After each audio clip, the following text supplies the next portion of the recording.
Hola, buenas noches. Martes 9 de abril 2024. Continuamos con Tabernáculo. Previamente ya hicimos una oración. Cada curso, cada intervención que tenemos los martes, tomamos un tiempo para hacer una oración antes y poder entrar en la presencia de Dios y que Él nos pueda revelar su palabra. Estamos avanzados ya en el tabernáculo, estamos ya en el lugar santo y quería mostrarles algo. eh, Voy a compartir pantalla.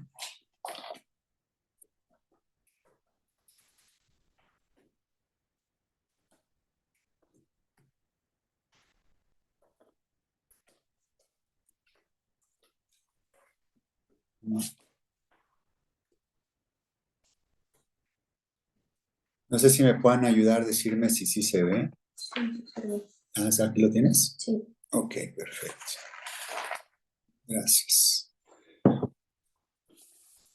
Miren, aquí tengo un resumen de los muebles del tabernáculo. Y si se fijan, estamos hablando del atrio, lugar santo, lugar santísimo. Son tres etapas que tiene el tabernáculo. Nosotros ya vimos esta parte del altar de bronce y aquí tuvimos una experiencia con la sangre, tuvimos una experiencia con el fuego y tuvimos una experiencia con el agua. Ya vimos el altar de bronce, ahí tenemos experiencia con sangre y fuego. El lavacro tenemos la experiencia con el agua. Si se fijan, hay agua arriba y hay agua abajo. Esta parte es el atrio, es la parte abierta, es la parte que no tiene tapa, es donde todo mundo podía entrar ahí llevando sus animalitos. Ahí llevaban los animalitos y los sacerdotes examinaban los animalitos que no estuvieran enfermos, que no estuvieran con alguna anomalía de nacimiento. El objetivo era que no llevara el pueblo de Israel aquello que no le servía, sino tenía que ser perfecto. El animalito era sacrificado. El sumo sacerdote tenía la experiencia con el agua, tenía la experiencia con la sangre, tenía la experiencia con el fuego, y entonces él podía entrar al lugar santo. Y el día de hoy vamos a ver el altar de oro, de aquí. Si se fijan en el lugar santo, hay tres muebles: el altar de oro, el candelero y la mesa de los panes de la proposición, que eran 6 panes y 6 panes. Y luego en el lugar santísimo hay dos muebles. Uno es el arca del pacto y el otro le llaman el asiento de la misericordia o la tapa del arca del pacto, que era la tapa de misericordia o asiento de misericordia. Y aquí en medio, no se ve esta, voy a hacerlo con este. Aquí en medio es donde estaba la presencia de Dios y aquí Dios hablaba. Y es como Él hablaba, daba su voz y daba las instrucciones al pueblo de Israel. Entonces el día de hoy vamos a estar aquí, el altar de bronce. Entonces déjenme regresar. De oro, ¿no? Perdón. El altar, muchas gracias. El altar de bronce es este y el altar de oro es este. Gracias, gracias, gracias, gracias. Porque precisamente eso quiero hacer la división de lo que es el altar de bronce y lo que es el altar de oro. Porque los dos los reconocemos como altares. Una vez ya vimos en el altar de bronce, vimos el significado de lo que es altar. Y ahí nos concentramos un rato viendo qué es altar. Entonces, si es altar de bronce, tiene un significado, altar de oro tiene otro significado, pero tiene que ver con lo mismo con la palabra altar. Una vez dicho esto, regreso aquí con ustedes y vamos a ir a Éxodo 30 y vamos a leer esta parte de este altar de oro o el altar del incienso. Estoy en Éxodo 31 y dice, harás asimismo un altar para quemar el incienso. De madera de acacia lo harás. El altar, su forma, su configuración, lo principal era de madera de acacia o madera de sitín, está en la versión antigua. Y ya vimos que esta es la parte humana de Jesús, la parte hombre de Jesús, pero esta parte humana sin tacha, sin pecado, pura. Y ya vimos esa parte de la madera. Dice, su longitud será de 1 codo y su anchura de 1 codo. Será cuadrado y su altura de 2 codos. Y sus cuernos serán parte del mismo. Y lo cubrirás de oro puro, su cubierta, sus paredes alrededor y sus cuernos, y le harás alrededor una cornisa de oro. Una vez que ya lo habían hecho de madera, tenían que cubrirlo de oro. Entonces, habla aquí el significado de que es la parte de Jesús de hombre cuando vino a esta tierra, de 100% hombre sin pecado, sin tacha, sin mancha.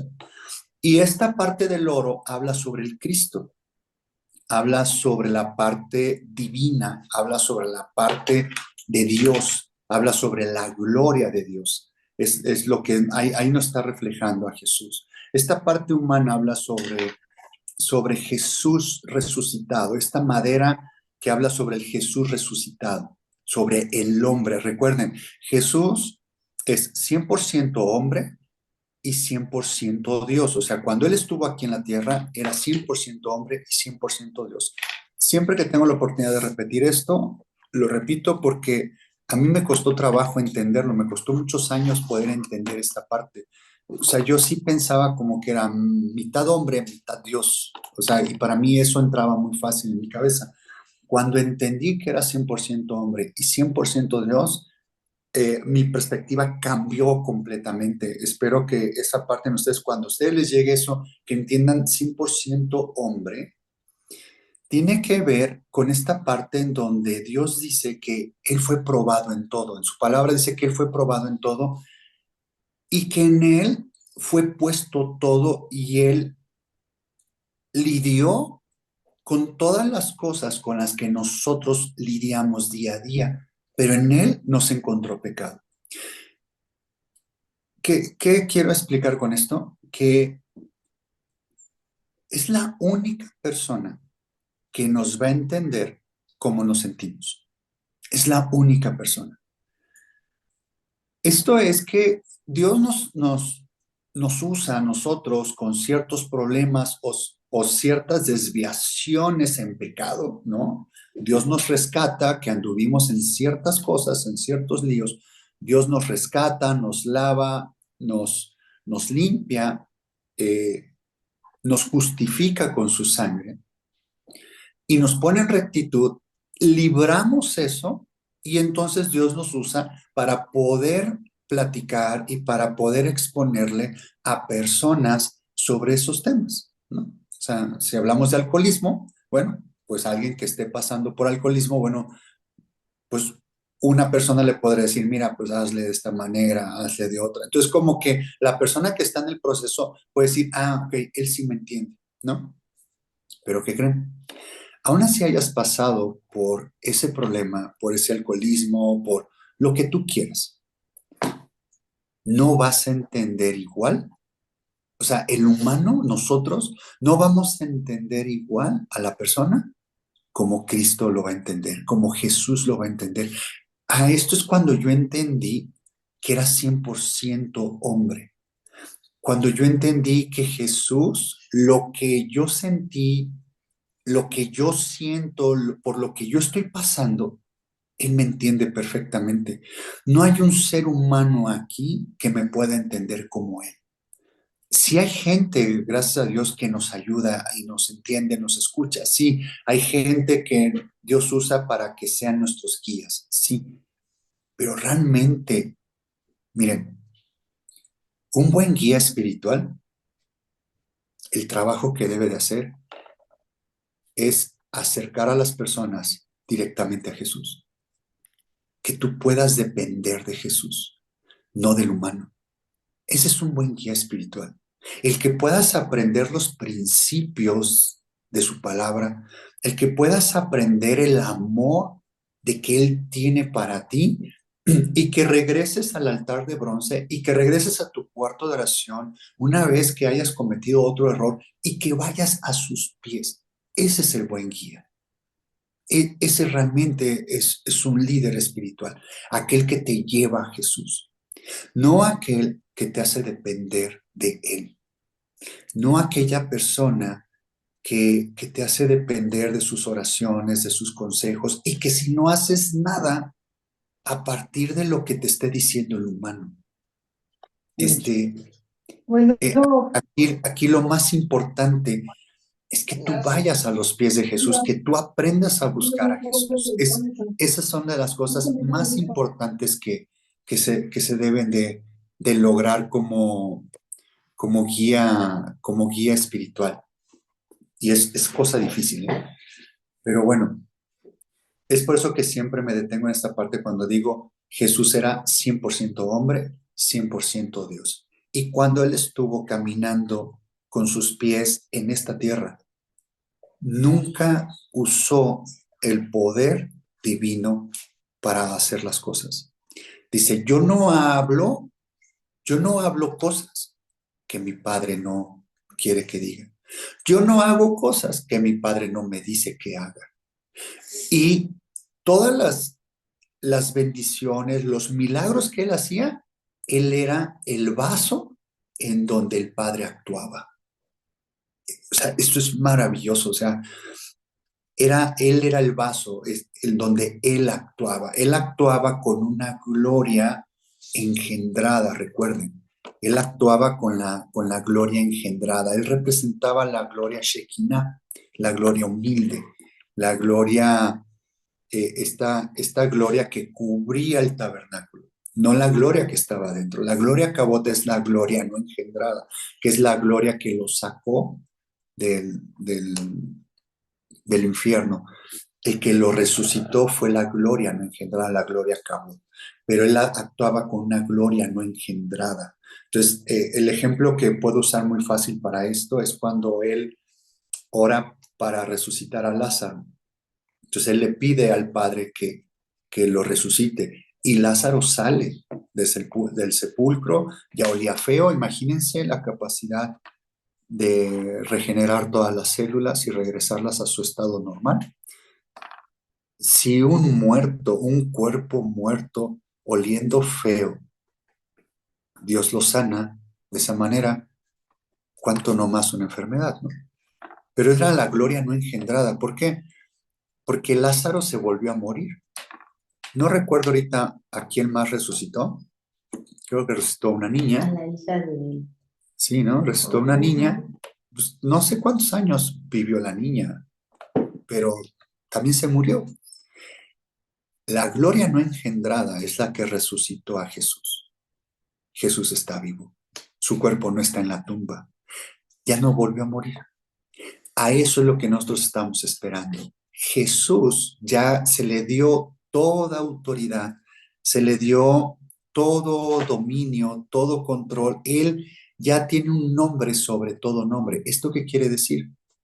Que Él ya tiene esa gloria no engendrada, que Él ya es omnipresente, omnisciente. O sea, Él por eso es que Él ya puede venir a habitar en nuestros corazones. Por eso era necesario que Él muriera y que Él resucitara al tercer día, para que fuera levantado con esa gloria cabot, con la gloria no engendrada. Entonces ahora Él sí ya tiene la capacidad, si cuando tenía la gloria no engendrada, podía resucitar a un muerto. Imagínense nuestras dolencias ahora, una enfermedad, un cáncer, un descontrol mental. Claro que Él lo puede controlar, claro que Él lo puede sanar. ¿Qué es lo más difícil? Este corazón. Todo lo que hay dentro de nuestro corazón, Él viene a sanar ese corazón. Todo eso pervertido que hay en nosotros, todo eso que huele feo, todo esto echado a perder, viene a regenerar todas estas células y darle vida. Que sea un hombre nuevo, completo, que sea, ahorita está como un bebé y que crezca, que sea maduro este hombre nuevo. Esta es la función de Él. Entonces, este es el ejemplo de por qué era este mueble de madera y por qué estaba cubierto de oro. Ahora este mueble está al revés. Jesús vino a este mundo mostrando la madera, el hombre, y por dentro estaba el oro, ¿no? Este mueble ahora es al revés. Por dentro está el hombre sin mancha, ya resucitado, es su cuerpo ya resucitado, ¿no? Y por fuera está la divinidad. Entonces, Él viene ya con su luz a nuestro corazón. Sigo leyendo en el 4, Éxodo 34. Esto es para que vean cómo es que este mueble es un reflejo de Jesús. Dice, le harás también 2 anillos de oro debajo de su cornisa, a sus 2 esquinas, a ambos lados suyos, para meter las varas con que será llevado. Recuerden, estos muebles eran transportados, tenían unos orificios a los lados, unos anillos, y eran metidas unas varas. Eran unas varas, ¿no? Y entonces era cargado. Y eh, dice, meter las varas con que será llevado. Harás las varas de madera de acacia y las cubrirás de oro. Otra vez es el mismo principio. Y lo pondrás delante del velo que está junto al arca del testimonio, delante del propiciatorio que está sobre el testimonio donde me encontraré contigo. ¿Qué está explicando este versículo? ¿Dónde estaba puesto este mueble? Se los acabo de mostrar. La semana pasada vimos la puerta para entrar al lugar santo. Entonces, lo que está hablando aquí, donde era colocado este mueble, dice, y lo pondrás delante del velo. La tercera puerta para que dividía el lugar santo del lugar santísimo, el nombre es el velo, es la tercera puerta. Dice, y lo pondrás delante del velo que está junto al arca del testimonio.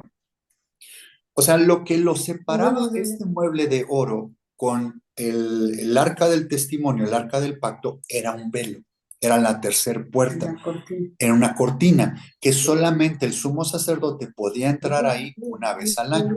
Lo que estamos hablando es esta parte, a ver si puedo. Esta es la puerta al lugar santo y luego este es el lugar santísimo para acá. Entonces, aquí se ponía el mueble y ahí estaba enfrente de la tercera puerta. Es lo que está diciendo este versículo. Leo el versículo 7. Y Aarón quemará incienso aromático sobre él. Cada mañana, cuando aliste las lámparas, lo quemará.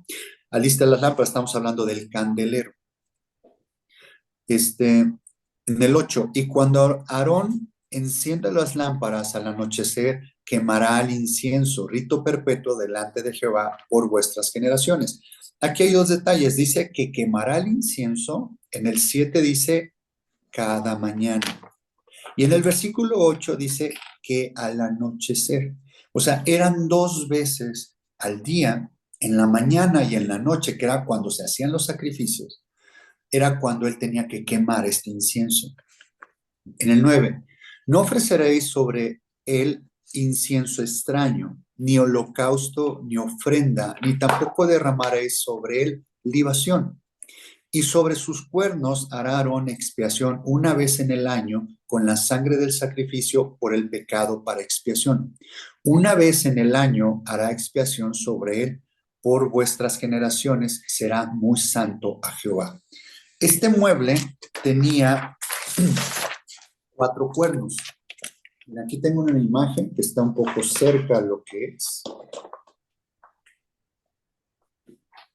Aquí salen sus 4 cuernos. Recuerden que en el altar de bronce también tenía 4 cuernos. El principio es el mismo cuando vimos el tema de los cuernos. Ya expliqué de qué eran estos, para qué eran estos cuernos y el significado de estos cuernos. Entonces, dice que una vez al año Aarón, el sumo sacerdote, ponía sangre sobre estos cuernos. Era lo mismo que hacía en el altar de bronce. Y esto era una vez al año con esta sangre de la expiación. Recuerden que Aarón primero oraba por el perdón de sus pecados, entraba al lugar santo, entraba al lugar santísimo, luego volvía a salir y después venían estos dos animalitos que uno lo sacrificaban y el otro lo mandaban al desierto. Y ahí depositaba los pecados del pueblo y volvía a entrar al lugar santísimo y volvía a entrar era todo un ritual, tenía que pasar por este mueble, ¿no? De aquí me salto, perdón, no, me regreso, más bien me regreso.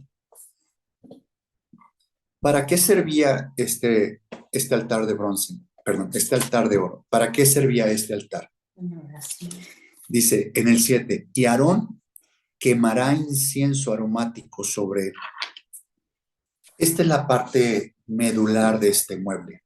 ¿Para qué servía este mueble? Se quemaba el incienso. Y si vamos al versículo 34, el 30-34, ¿qué es lo que dice? Que no presentarás un incienso extraño, no presentarás otra cosa, holocausto, ni libación. Sí, siempre debes de quemar este tipo de incienso. Y vean cómo estaba conformado este incienso.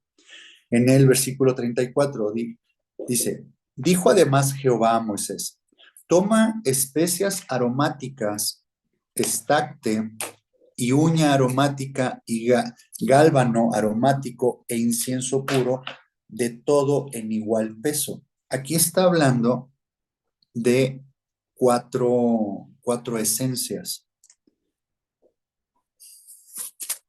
Estamos hablando de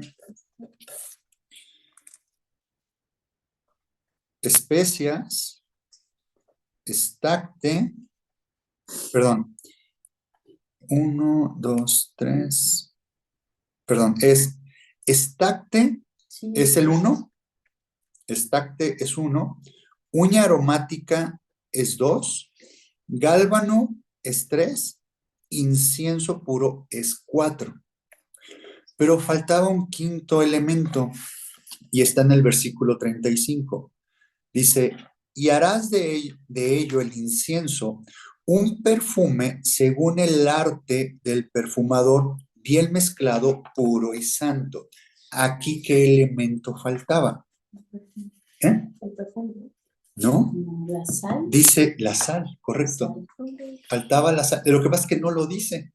Pero todos los Pero donde explica que es la sal es cuando dice, y harás de ello el incienso un perfume según el arte del perfumador, bien mezclado, puro y santo. El perfumador, si nos vamos a estudiar esta parte de qué es lo que hacía el arte del perfumador, tenía que fijar los elementos y tenía que mezclarlos.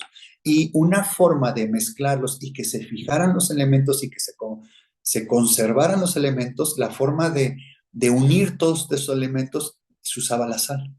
Entonces, es el quinto elemento, es la sal. Dice en el 36, y molerás parte de él en polvo fino y lo pondrás delante del testimonio en el tabernáculo de reunión, donde yo me mostraré a ti, o será cosa santísima. Con este incienso que harás, no os haréis otro según su composición, te será cosa sagrada para siempre. Cualquier cosa sagrada para Jehová. Cualquiera quisiere otro como este para olerlo, será cortado de entre su pueblo. ¿Cortado es muerto? Cortado es muerto, será herido, será cortado, será eliminado del pueblo de ahí de Israel. Entonces, él tenía que quemar este incienso con estos 5 elementos y aquí estamos hablando que es es el nombre de Jesús. Jesús tiene 5 letras. En el hebreo, Jesús también tiene 5 letras. Recuerden que el nombre del Padre tiene 4 letras y el nombre de Jesús tiene 5 letras. Jesús quiere decir Jehová Salvador, Jehová es el que salva y tiene esta característica de Jesús es el yo soy el que soy, pero que salva. Siempre va a haber misericordia de Él hacia nosotros, siempre va a haber un amor sin límites hacia nosotros y siempre va a estar buscando el salvarnos. Entonces lo que tenía que quemar el sumo sacerdote en este altar de oro era este incienso hecho de esta forma santísima, de esta forma aparte. Dice, no puedes poner otra cosa.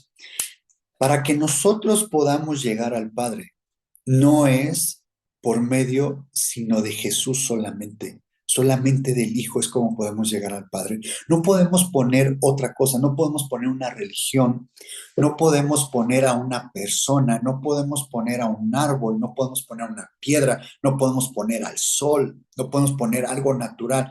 Es el Hijo el que nos lleva al Padre. A eso se está refiriendo. Todo aquel que no use esto así, o que use otra cosa, dice, será cortado.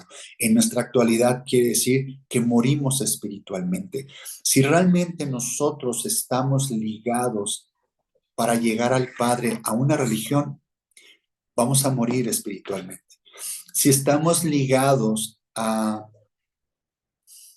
una figura de madera, a una figura de piedra, estamos ligados a una figura de barro, que nos va a hacer llegar al Padre, que nos va a hacer llegar al cielo, a la vida eterna, estamos cortados, estamos muertos espiritualmente. Eso no es es una de las pequeñas cosas o de tantas cosas que significa que lo que tiene este principio de este mueble. Cuando el sumo sacerdote quemaba este incienso, él ponía las necesidades del pueblo o los pecados del pueblo a la presencia del Padre. ¿Qué pasó? Que la palabra mezclado en hebreo significa sal de mar también, entre tantas cosas. La palabra mezclar o mezclado en hebreo, el significado es sal de mar. Frotar con sal. Frotar con sal. Deshacer con la sal. Es eso, es esa parte que es este elemento, este quinto elemento. ¿Se acuerdan? También aquí hay un principio cuando David, para enfrentar a Goliat, dice que fue a un riachuelo, fue al río y dice que levantó 5 piedras. ¿Qué levantó? Levantó el nombre de Jesús. Solamente usó una piedra para eliminar a Goliat. ¿Pero por qué agarró 5? Si sabía que con una era suficiente. No era para dudar. O sea, no dudó como diciendo, por si fallo a la primera. No, él sabía que con una era suficiente. Pero ¿qué llevó con él? El nombre completo. ¿Qué dijo David cuando se presentó ante Goliat? Dice, yo vengo en el nombre de Jehová de los ejércitos. Cuando habla Jehová de los ejércitos en la Biblia está hablando de Jesús, está hablando del Verbo, está hablando del Hijo. Pues aquí tenía que ser, es Jesús, cuando quemaba este incienso, era cosa santísima y solamente lo podía quemar el sumo sacerdote del fuego que había tomado del altar de bronce. Una vez que había descendido el fuego del cielo para consumir el animalito que se había sacrificado en esa mañana o en esa tarde, él tenía que agarrar de ese fuego para llevar con ese fuego, prender las lámparas y quemar el incienso. Entonces, cuando él quemaba el incienso con ese fuego, empezaba a generar humo. Y entonces el incienso generaba un humo, llenaba todo el cuarto del lugar santo, llenaba todo el lugar santo, y pasaba por medio del velo, por medio de ese velo que estaba enfrente, pasaba el humo a la presencia del lugar santísimo. Entonces pasaba a la presencia de Dios, donde estaba el arca y la tapa de misericordia, donde estaba la gloria Cabot. Y ahí es donde Dios, Él se comunicaba con su pueblo. Él hablaba al sumo sacerdote, y ya les he explicado, llegaremos algún día a esa parte en donde cuando Dios hablaba, en el sumo sacerdote, en su pectoral, tenía 12 piedras y tenía, aparte, detrás del pectoral, tenía el urim y el tumim, y eran que se iluminaban esas piedras. Entonces, así es como el sumo sacerdote sabía que era la voz de Dios, y entonces sabía la instrucción y era la guía en donde dice que Dios era la forma en que él tenía la comunicación. Miren, voy a regresarme en el Éxodo 29:38.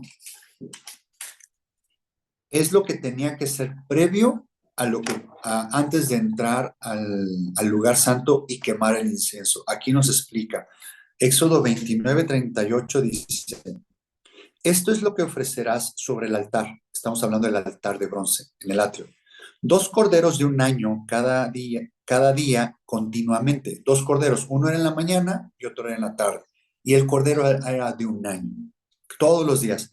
En el 39, ofrecerás uno de los corderos por la mañana y el otro cordero ofrecerás a la caída de la tarde.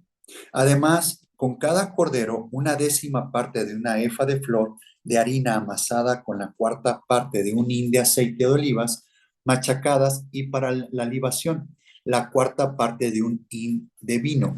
Este versículo 40, Éxodo 29:40, el pastor Gerardo nos predicó una vez sobre este versículo, donde habló sobre los pesos. Está complementado con Levítico cuando hablaba sobre los pesos que pedían de cómo se presentaba la harina, el aceite. Y si tienen oportunidad, revísenlo. Ahí está guardado en la página. Tiene un significado por qué tenía que ser de esta manera. Dice en el 41, y ofrecerás el otro cordero a la caída de la tarde, haciendo conforme a la ofrenda de la mañana y conforme a su libación en olor grato, ofrenda encendida a Jehová. Esto será el holocausto continuo por vuestras generaciones, a la puerta del tabernáculo de reunión delante de Jehová, en el cual me reuniré con vosotros para hablaros allí. Ese era el único objetivo, o sea, el tabernáculo era la comunicación de Dios con su pueblo. Allí me reuniré con los hijos de Israel y el lugar será santificado con mi gloria. Aquí es la gloria Cabot. Y santificaré el tabernáculo de reunión y el altar. Santificaré a sí mismo a Aarón y a sus hijos para que sean mis sacerdotes. Y habitaré entre los hijos de Israel y seré su Dios. Y conocerán que yo, Jehová, su Dios, que los saqué de la tierra de Egipto para habitar en medio de ellos, yo, Jehová, su Dios. Y ya después venía la explicación del lugar santo, de este mueble del altar. Dice aquí, la palabra de Dios dice que siempre, perpetuamente. Y esto nos lleva a que hoy en nuestros días debe haber este holocausto, debe haber esta preparación de este animalito, debemos de ir al altar de bronce, debemos hacer, dice que nosotros somos sacerdocio, nosotros debemos actuar como sacerdotes y debemos hacer este ritual de lavarnos las manos, lavarnos los pies con el agua. Tenemos que tener la experiencia con el agua, de hacer el sacrificio, tener la experiencia con la sangre de Jesús, de que consuma el fuego la carne del animalito, es pedirle al Espíritu Santo que nos consuma con su fuego, que consuma nuestra carne, nuestro pecado, nuestro heno, nuestra madera, nuestra hojarasca, para mantener encendido ese altar de bronce. Y una vez así, entramos al lugar santo, entramos a su presencia una vez de este ritual, y dice que por siempre. Y lo que hacía Aarón en este altar, cuando quemaba el incienso, él empezaba a pedir por las necesidades. Quiere decir que esto, el incienso, nos habla de las oraciones. Todo este humo que se llenaba el lugar santo y que llegaba a la presencia de Dios, son las oraciones. Es como nosotros tenemos la forma de comunicarnos con Dios orando. Y dice que era en la mañana y en la tarde. Por eso es que se recomienda, por eso es que es como una instrucción que nosotros debemos ir en oración en la mañana y debemos de ir en oración en la noche. Pero no como un ritual, no hacerlo sin sentido, sino es poner todo nuestro corazón, es poner toda nuestra voluntad ahí a decirle, Señor, ayúdame, Señor, límpiame, Señor, te entrego lo que soy. Esa es la función de la mañana y en la tarde, tener este holocausto, tener este fuego y poder entrar al lugar santo. ¿Cuál es el lugar santo en nosotros, en nuestro hogar? Esta parte donde nosotros vamos en oración, ese lugar secreto, esa cámara, ese lugar donde nosotros oramos. Yo tengo un lugar en mi casa exclusivamente para eso. Entonces, está impregnado de la presencia de Dios, está impregnado de ese incienso. El incienso es el nombre, está impregnado del nombre, del carácter de Jesús. Entonces, cuando el sumo sacerdote salía del lugar santo, salía del atrio y él caminaba con sus vestiduras entre el pueblo de Israel, ahí en el desierto, y él caminaba entre la gente, él tenía un olor, en el olor al incienso. Es lo que nosotros, es lo que pasa con nosotros. ¿Qué tanto estás en oración? ¿Qué tanto estás impregnado del olor de Jesús? ¿No? No sé si tuvieron la experiencia el domingo, pero olía fuerte a la presencia de Jesús. No sé si alguien tuvo la experiencia. Pero es esa parte cuando estás orando, cuando estás clamando el nombre, le estás pidiendo ayuda, ya hubo un sacrificio, ya clamaste su sangre. Y entonces estás en oración, estás conectado con tu corazón humilde, tu corazón sincero, donde le estás diciendo, Señor, yo en mis fuerzas no puedo, te necesito a ti, Señor, ayúdame. Eso es que estás quemando incienso. Y miren, vamos a Apocalipsis 5 para poder cerrar este punto en donde eh, dice que estaban con copas. Apocalipsis 5:8 dice, y cuando hubo tomado el libro, los 4 seres vivientes y los 24 ancianos se postraron delante del Cordero. Recuerden que los 4 seres vivientes y los 24 ancianos son personas, es gente redimida, y estamos hablando que ellos llegaron al nivel del lugar santo, al nivel del sacerdocio y reyes o real sacerdocio. Ellos llevan esas vestiduras dobles.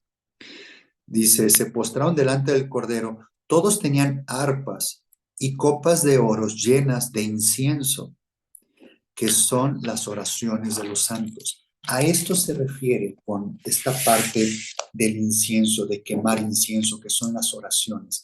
Por eso dice que es de perpetuo, es siempre. Por eso Jesús, cuando estuvo en esta tierra, ¿qué es lo que él hacía? Él quemaba incienso. Él insistía a sus discípulos, no pueden orar una hora, ¿por qué se quedan dormidos? O sea, tienen que estar orando. Y hay unos pasajes donde nos pone luz, nos hace ver que Jesús velaba orando. ¿Por qué siendo Dios? ¿Y por qué siendo un hombre sin mancha, sin pecado? ¿Por qué necesitaba la oración? Es esta parte donde él era probado. Él necesitaba quemar incienso con el Padre, tenía que tener una comunicación con el Padre. Esta parte de hombre, él tenía que quemar ese incienso, por eso él no paraba de orar. Por eso le dijeron sus discípulos, enséñanos a orar. Y les da el Padre Nuestro. El Padre Nuestro es una oración que si la llevamos de principio a fin, recorremos todo el tabernáculo. Recorremos el tabernáculo desde la entrada hasta llegar al lugar santo. Ahí está también reflejado el tabernáculo. Este, hay otra parte, si vamos miren, es Juan 16:23.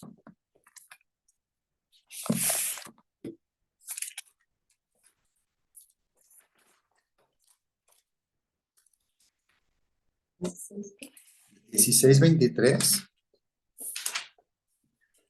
Dice, en aquel día no me preguntaréis nada. De cierto os digo, que todo cuanto pidiereis al Padre en mi nombre, os lo dará.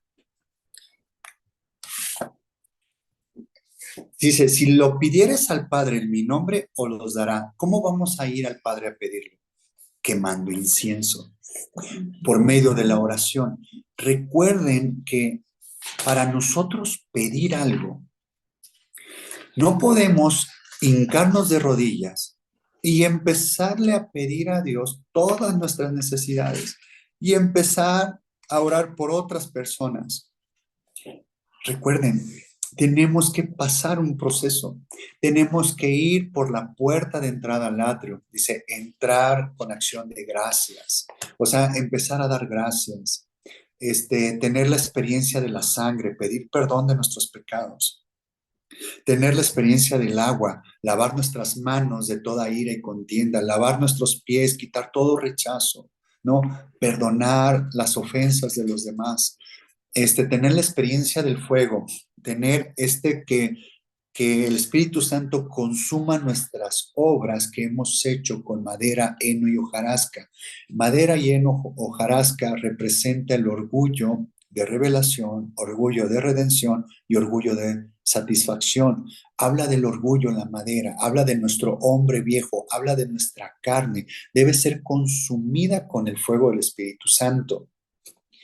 Una vez que ya hicimos eso, ya podemos entrar al lugar santo y quemar incienso con ese fuego del Espíritu Santo donde nos llevó en revelación o ¿qué es lo que es el Espíritu Santo de nosotros? Nos redarguye con ese fuego que nos redargulló en eso que nos arrepentimos, ese fuego que nos quema aquí, con eso prendemos el incienso. Recuerden, este incienso tenía 5 elementos.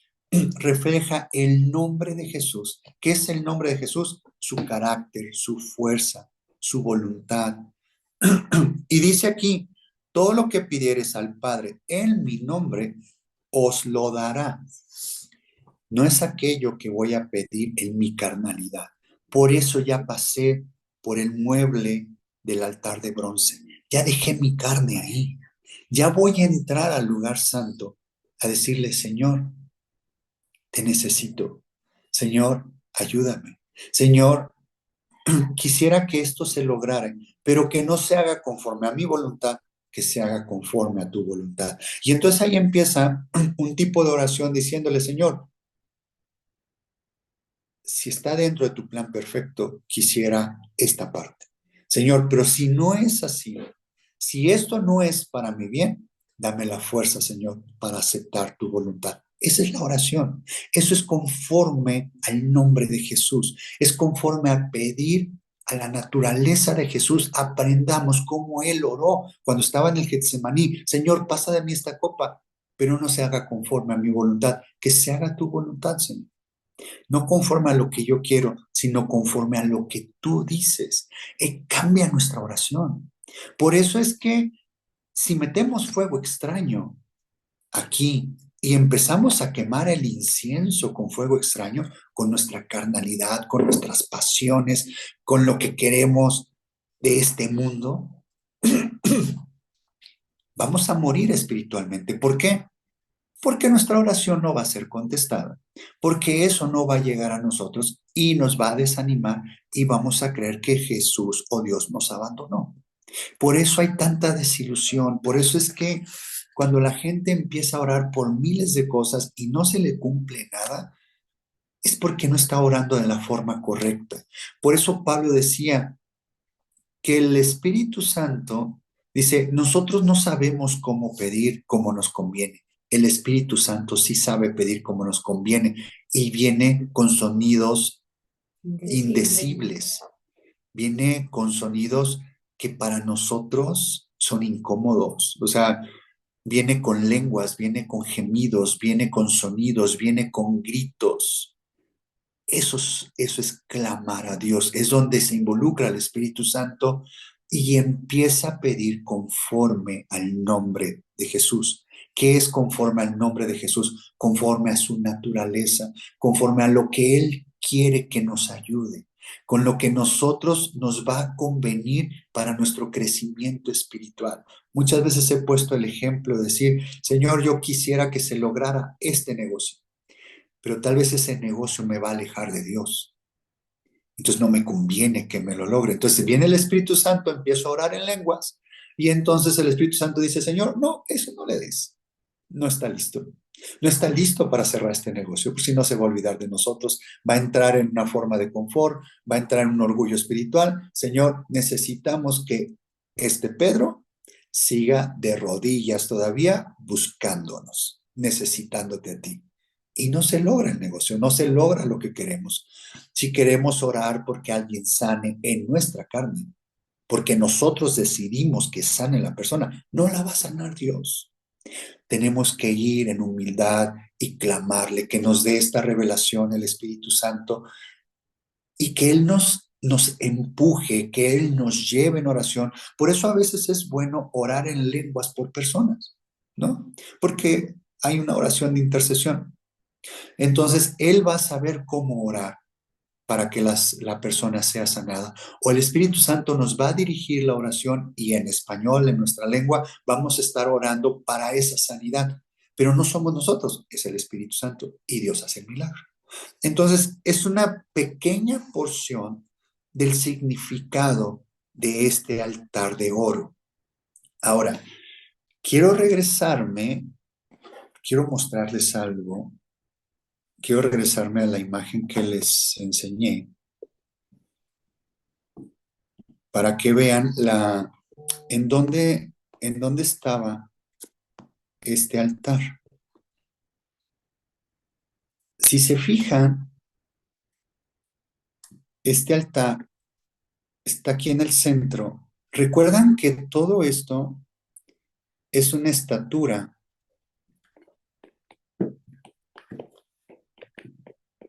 Es una estatura y representa a Jesús. Entonces, podemos ver que aquí voy a hacer una imagen, yo no soy bueno para dibujar, pero vamos a pensar esto. Estas son las piernas de Jesús, estos son sus pies, sus rodillas, ¿no? Y aquí están sus brazos, y aquí está su cabeza, ¿no? Todo su brazo derecho es donde está el mueble el candelero, su brazo izquierdo no está en la mesa de los panes, y en el centro está el altar de oro. En el pecho, en el centro, ¿de qué estamos hablando? ¿Qué es esto? Estamos hablando que es el pecho, que son los brazos, y es el pecho, ¿en dónde está ubicado ese altar? Físicamente en el cuerpo. ¿Dónde es? En el corazón. En el corazón. Entonces, imagínense lo tremendo que es este altar. De cuando nosotros vamos en oración, estamos quemando incienso, ya pasamos en este proceso de dar gracias, de arrepentimiento, de nosotros perdonar al que nos ofendió, de tener la experiencia con el agua, de tener la experiencia con el fuego, con la sangre. Entramos en oración. ¿A dónde le estamos hablando a Jesús? Le estamos hablando al corazón. ¿Se dan cuenta de lo importante que es este mueble? Estamos hablando de corazón a corazón. Miren dónde está reflejado. En toda la palabra de Dios, estamos hablando de Génesis, perdón, estamos hablando en Éxodo, que es en el Antiguo Testamento, estamos hablando del tabernáculo. En el Nuevo Testamento estamos hablando en Hebreos, que dice que Jesús es el más perfecto tabernáculo no hecho de manos, no de esta creación.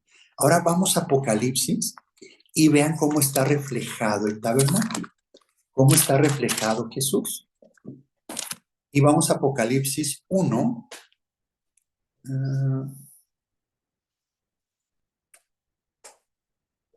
Apocalipsis 1:10. Aquí está hablando Juan y dice: yo estaba en el Espíritu en el día del Señor y oí detrás de mí una gran voz como de trompeta que decía: yo soy el Alfa y el Omega, el primero y el último. Escribe en un libro lo que ves y envíalo a las 7 iglesias que están en Asia: a Éfeso, Esmirna, Pérgamo, Teatira, Sardis, Filadelfia y Laodicea. En el 12. Y me volví para ver la voz que hablaba conmigo, y vuelto vi 7 candeleros de oro, la luz perfecta, la palabra perfecta, la revelación perfecta. Y en medio de los 7 candeleros, a uno semejante al Hijo del Hombre, o sea, vio a Jesús, vestido de una ropa que llegaba hasta los pies. Está hablando de su ropa, está hablando de lino fino. ¿Recuerdan cómo estaba recubierto el tabernáculo? Las paredes eran linos finos que estaban tendidas con las cuerdas y estaban con los postes, ¿no? ¿Se acuerdan? Dice, vestido de una ropa que llegaba hasta los pies, era todo cubierto. Dice, y ceñido por el pecho con un cinto de oro. O sea, en el pecho con un cinto de oro. Aquí está hablando del altar de oro. Su cabeza y sus cabellos eran blancos como blanca lana, como nieve. Sus ojos como llama de fuego. Está hablando de la cabeza, está hablando del arca y del propiciatorio. Y entonces está hablando de que sale fuego de sus ojos. Estamos hablando de la gloria Cabot.